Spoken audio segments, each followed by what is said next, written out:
Solve करते हैं question number 7।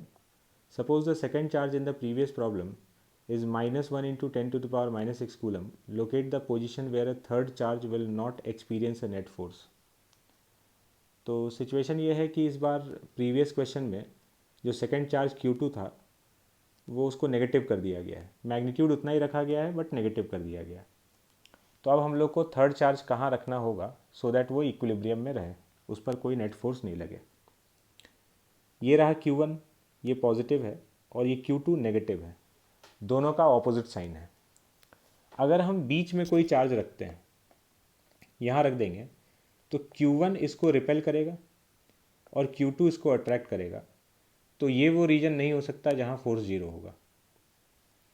यहाँ पर अगर रखते हैं तो Q1 इस चार्ज को रिपेल करेगा और Q2 इसको अट्रैक्ट करेगा, यहाँ फोर्स जीरो हो सकता है। इस रीजन में अगर रखें तो Q1 इसको रिपेल करेगा और Q2 इसको अट्रैक्ट करेगा, तो यहाँ पर भी फोर्स ज़ीरो हो सकता है।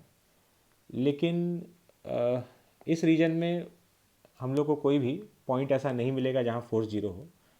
फोर्स ऑपोजिट डायरेक्शन में तो आ रहा है इस रीजन में, बट Q1 जो है इसका मैग्नीट्यूड ज़्यादा है और Q2 का मैग्नीट्यूड कम है।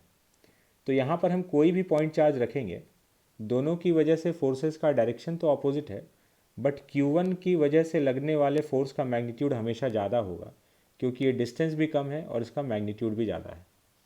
तो इस रीजन में फोर्स जीरो नहीं हो सकता, यहीं पर हो सकता है।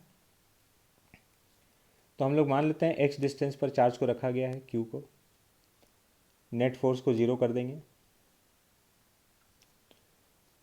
Q1 की वजह से इस पर जो फोर्स लग रहा है वो हो गया K_Q1Q अपॉन ये पूरा डिस्टेंस r प्लस एक्स है, K_Q1Q upon r plus x का स्क्वायर।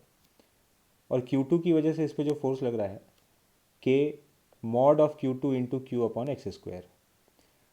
Q2 नेगेटिव है तो हम लोग इसका मैग्नीट्यूड ले लिए हैं और हम लोग यहाँ फोर्स का मैग्नीट्यूड लिख रहे हैं, इसलिए यहाँ पर ये मॉड लगाया गया है। दोनों फोर्सेस को इक्वेट कर दिए, नेट फोर्स जीरो हो जाएगा। इसको सिंप्लीफाई करके हम लोग x का वैल्यू फाइंड कर सकते हैं।